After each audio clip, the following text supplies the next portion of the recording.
If you want the inside scoop, cost, and must-know tips of getting married at Villa Oliviero in Positano, Italy, this is for you. This gorgeous villa in the Amalfi Coast is a wonderful option to host your destination wedding, but there's a few things that you need to know before you sign on the dotted line. But first, hi guys, I'm Kay. I'm a destination wedding planner helping untraditional travel-loving couples plan multi-day intimate destination weddings abroad on a budget. If you haven't subscribed yet, hit that subscribe button to be notified every time I post another video to help you plan your destination wedding successfully. So you might be wondering, Kay, how do you know so much about Villa Oliviero? We've had boots on the ground at this villa every year for the last 3 years, both scouting it and producing weddings there for our clients. So Oliviero as a villa and Positano as a town and destination we know like the back of our hands. It's our home away from home, you could say. So let's pull back the curtain and break down everything you need to know before getting married at this property. We're gonna go through pros, cons, caveats, and cost, so you can determine if this venue is the right fit for you. All right, let's start with a general overview of the property itself. Villa Oliviero is located in the stunning mountainside of Positano, which is a town in the Amalfi Coast and roughly an hour to 2 hours from the Naples airport. It's got that classic water, mountain, and sunset views, which makes it a really special destination. Highly sought after by many couples. It's within walking distance to the town, beaches, restaurants. It's just a special little place. The villa itself has 6 bedrooms. All of them have a view of the water except for one, which is the Amalfi room. That's a really great option for guests with limited mobility because it's closer to the entrance with less stairs. Though more about the steps both to get to and within the property later on in this video. You're gonna want to hear about that. But the rooms themselves are all stunning. Now, the property is built right into the mountain, and so it actually is a sequence of levels that you're gonna experience, and you enter from the top. So you're going to walk into the door, you're gonna immediately walk down the first set of stairs, you'll see where dinner is happening, you'll see how to get into the actual villa, and you're gonna go down another set of stairs to get down to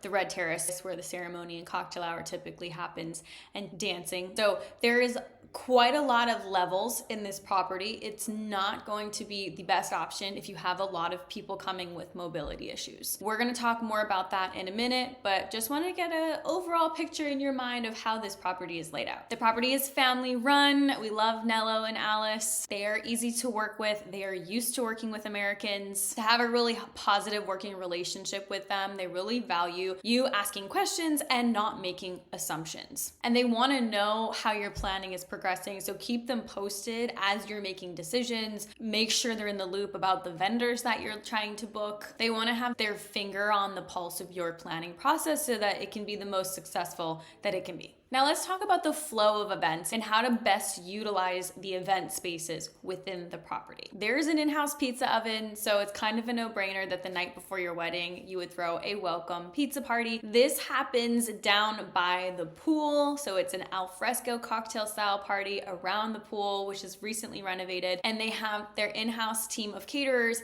cooking pizzas in the oven right in front of you. That's also accompanied by beer and wine. You can add on a gelato cart, which has been a really popular add-on for our couples in the past if you want to do that. But note the gelato cart cannot be brought all the way down to the pool deck. It does get served up closer to the top. So that's something to keep in mind. It's an absolutely wonderful way to kick off your wedding weekend. Now, on the wedding day itself, the ceremony almost always happens on the red terrace. This is where you're gonna get those quintessential Positano views in the background of your wedding photos. Cocktail hour also happens on the red terrace just adjacent to it, where you'll have a bar, past apps, you can put your escort cards, entertainment will all happen on that same level. Now, after cocktail hour, typically folks will head back up the stairs to the green terrace where they'll have dinner under the covered awning. It already is covered in greenery, so that's fantastic. It's really fun if you want to add some extra hanging flowers from it. You can add chandeliers hanging from it just for a little bit of extra pizzazz, but it's really stunning even without anything, so highly recommend having dinner there. Then typically folks will head back downstairs where the cocktail hour space has been flipped for dancing, and you can have string lights there. You're dancing under the stars al fresco till 12 a.m. Now let's talk about rain plan, because we have done this property both rain and and shine. And I'm talking like monsoon level rain, and it was still beautiful. So if it rains, your ceremony will typically get moved to the covered section of the white terrace, and you're kind of looking out still on that same view, but your guests are covered. And then you would move into the covered section of the green terrace for dinner and cocktail hour. That doesn't change in good or bad weather, which is amazing. From there, your guests will just transition back into the house, which is literally right next to the green terrace. It's not a far walk at all. And maybe have some champagne or dessert in there while the green terrace gets flipped for dancing, and then you're actually dancing underneath the greenery on the green terrace, which is great. I will say I don't recommend that plan if you have more than 60 guests. This property is perfect. If I could choose the most ideal number, I would want it to be between 30 and 40, but you could probably go up to 60. It's just gonna start to get a little tight after that, especially if you have to use one of these rain plans. Now, speaking of weather, let's talk about the best time of year in this property, because we have been at this property spring, summer, and fall. The middle of winter generally isn't the best time to have a destination wedding in any of these Mediterranean places, because the properties are all built to have these alfresco experiences, so you are gonna miss out a little bit. I love the spring. I think it's a great time. Less crowds, especially before June, so May is a really awesome month if you can target that. Just a little bit less crowded, and the weather is super mild. August, when we were there last, it was really, really hot. So if you do decide to get married in the peak season of July or August, I would be prepared to have a really light wardrobe for the day. I would be prepared to have your hair up if you can, have fans handheld around your neck, lots of access to water, and really limit the amount of time that you're outside taking photos. There is a very cool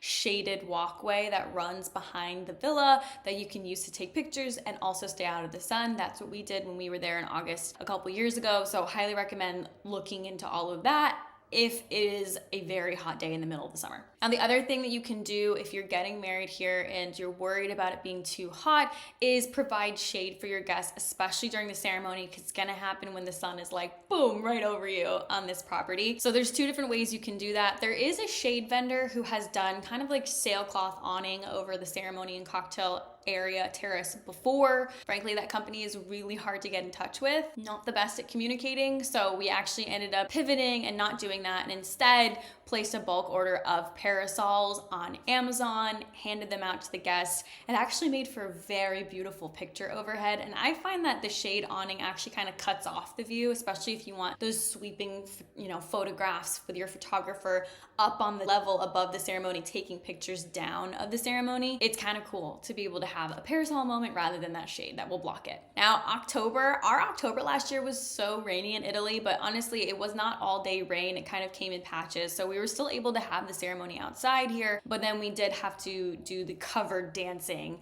flip after dinner, which ended up working out fine. It was a smaller guest count, so it was totally seamless. That's kind of the caveat that comes with October. The weather might be a little bit less favorable, but it will certainly be cooler than the middle of the summer, and it's generally cheaper. We're gonna get into the prices in a second, but there are ways to save thousands of dollars getting married at this property just by getting married in shoulder season rather than high season. Okay, let's talk about some caveats about this property that you should know about before booking it. I could sing this property's praises all day. It's one of my absolute favorite venues, but just like every property, it has its weaknesses. And I think it's important for you to know all of them before you decide to get married there. The first less than ideal quality about this villa are the stairs. Now, two categories of stairs: the stairs to get up to the villa and then the stairs within the villa, which we've kind of started to touch on a little bit earlier. The stairs to get up to the villa, even if you're in good shape, it was like walking a Stairmaster to get up there. It's a lot of stairs.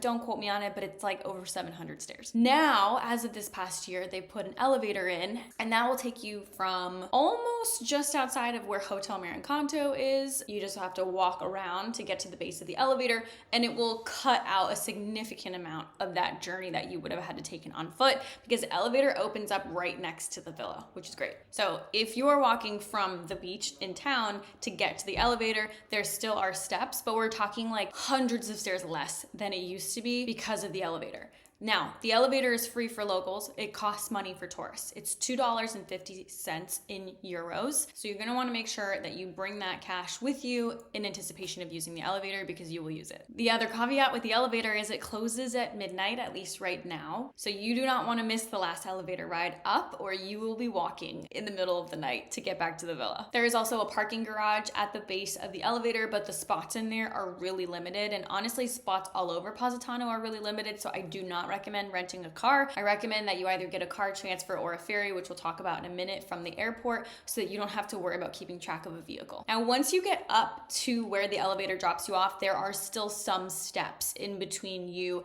and getting to the villa. So that's really important, especially if you're carrying very heavy bags of luggage. For the people that are staying in the villa, they will send porters down, depending on the time that you guys check in, to help you with your luggage. But for all of your other guests that might be staying nearby, and we'll talk about what options are nearby soon, they're gonna have to pay for a porter. And every hotel, every Airbnb will have a porter available. And sometimes it's like $50 each way just to have them help you with the luggage. It's definitely easier now because the elevator is there, so it's not quite as far of a journey, but you are still gonna have to drag your bags over steps to get to where you need to go once you're there. Now let's talk about the stairs within the villa. So like I mentioned before, it's on 3 different levels, and within those levels, there are little staircases and different ways that you can go. It's really intricate and beautiful property. But again, if you are worried about anyone with mobility issues, this is something that you might want to talk to them about ahead of time so they can mentally prepare, especially because they're going to be switching from levels, ceremony and cocktail hour, up to dinner, back down for dancing, and then back up 2 flights of stairs to leave. Now,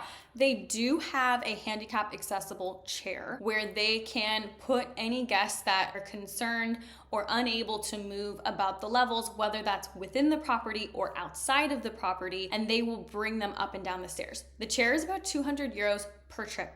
So it's really expensive. And also what I found in the past is that people with mobility issues don't want to use it. They probably are already feeling a type of way about not having full mobility. Being on display, being carried in a chair up and down is not always an exciting process. Let's talk about the next caveat, required vendors. So this property, like some other properties in Europe, have some required vendors that you have to use. What we love is that they still give you the flexibility to pick most of your vendors, photography, videography, hair and makeup, but they do require you to use their in-house catering, which is great, by the way. I've had the food, and their entertainment, which means their AV, lighting, and musicians/DJs. They have a list for you to choose from. This is just so they can keep the process of getting the permits and booking everything in-house for you.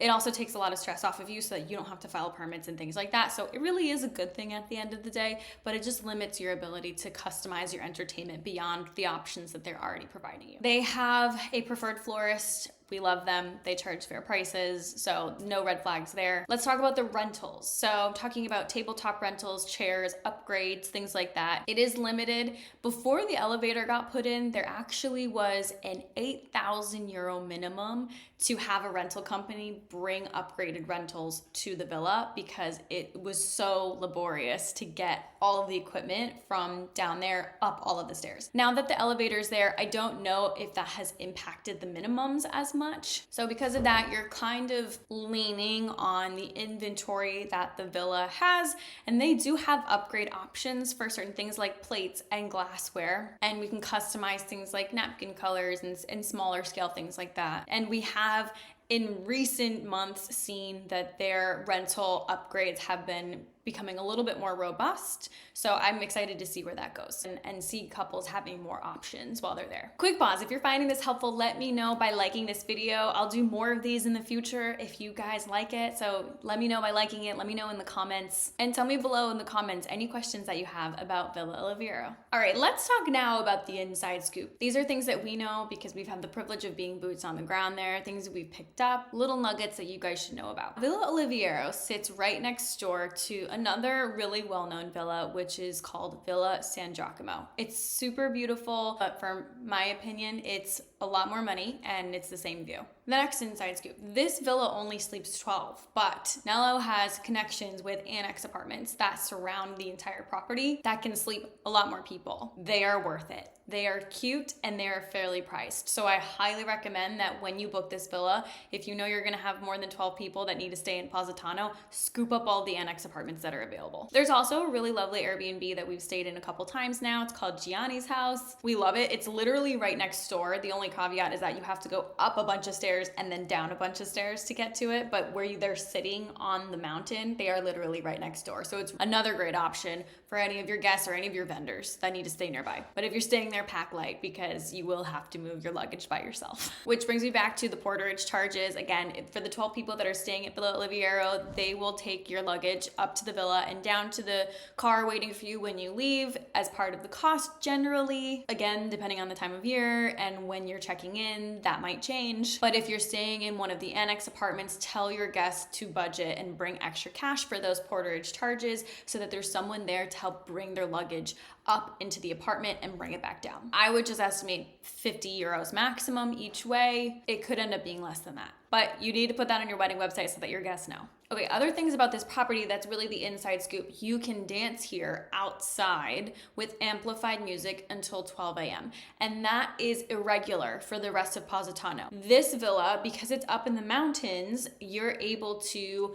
go later and have amplified music because the sound carries up the mountain. But the properties down below, like Hotel Marincanto and other hotels that are a little bit closer walking distance to town, aren't able to have amplified music, which means you can have a wonderful ceremony, cocktail hour, dinner, and maybe do like your first dance there. But after that, the event is ending. So this is a cool property because you can have the best of both worlds. Now let's talk about the best ways to get there because we have done it both by car and by boat. Your guests are most likely gonna fly into the Naples airport unless they have been exploring Italy and maybe took the train down and so they're coming to the train station. But if they're coming from the airport, as most of your guests will, you can either get a car transfer booked right from the airport to the base of the elevator, which is super easy. It is really costly though, especially if you're going really early in the morning or during a very popular time of year. I think we've spent over $250 each way on it. It can be cheaper depending on the company that you choose. Or you can take the ferry, which means you would take an Uber from the airport to the ferry terminal,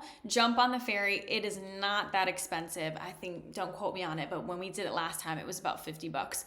And then you're taking a beautiful boat ride through the Amalfi Coast and you'll get dropped off at the ferry port in Positano, which is beautiful. Now you will begin a very long journey to walk your butt up to that villa. So make sure that they know to pack light, wear really good walking shoes, or arrange for a porter to meet them at the ferry terminal, or at least meet them up towards the bottom of the elevator so that they aren't huffing and puffing before they get into the villa. One thing to know about the ferry, it does get canceled in inclement weather, so you might want to have a backup in mind if you land in Naples and no ferries are running. Other inside scoop about this property, they have connections to really cool cooking classes that can happen off-site. So if you're looking for an immersive cultural experience, I highly recommend taking them up on their offer to book you one of those for your guests. It is so fun. If you're planning to go out to eat at restaurants at all, reservations are a must or they will just turn you away. So definitely tell your guests that they need to be making proactive reservations.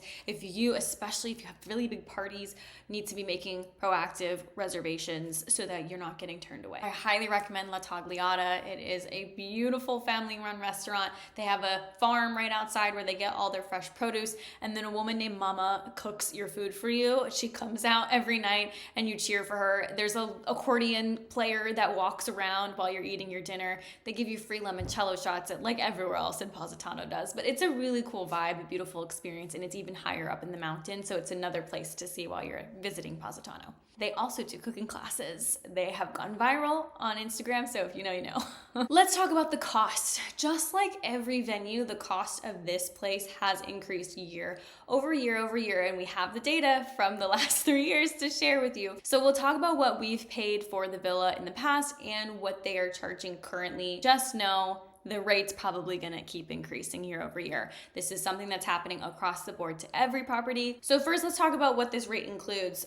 For 12 people that are staying on property in the 6 rooms, all of their nights are covered and their breakfasts for the days that they're staying are covered. The rates are based on a 7-night rental from a Saturday to a Saturday. So you're checking in on a Saturday, you're checking out on a Saturday. So your wedding will be midweek. So if you're one of those people that's really attached to having a Friday, Saturday, or Sunday wedding, it's not happening at this property. Now, in the off season, they are a little bit more lenient with that 7-night minimum, and they're willing to go down to 3 or 4 nights, which can make the price cheaper. We'll talk about that in a second. Right now, that weekly rate in the most expensive high part of the season is around 30,000 euros, which with today's exchange rate is about 32 to 33,000 US dollars, plus a 4,000 euro event fee, which with today's exchange rate is around 43 to 4,400 US dollars, which roughly equates to $4,500 a night. Spread across 6 rooms is about $750, $760 per room per night. And for the quality of these rooms and the view and the location, that is a very fair rate. So for the month of October, that's when they get more lenient with that 7-night policy. They sometimes are willing to go down to 3 or 4 nights, which is what we've done in the past, which saved a lot of money. But it is 100% up to them if they're willing to give you that offer. It depends on how full they are and if they're willing to accommodate you for less time. So in the past, in October 2024,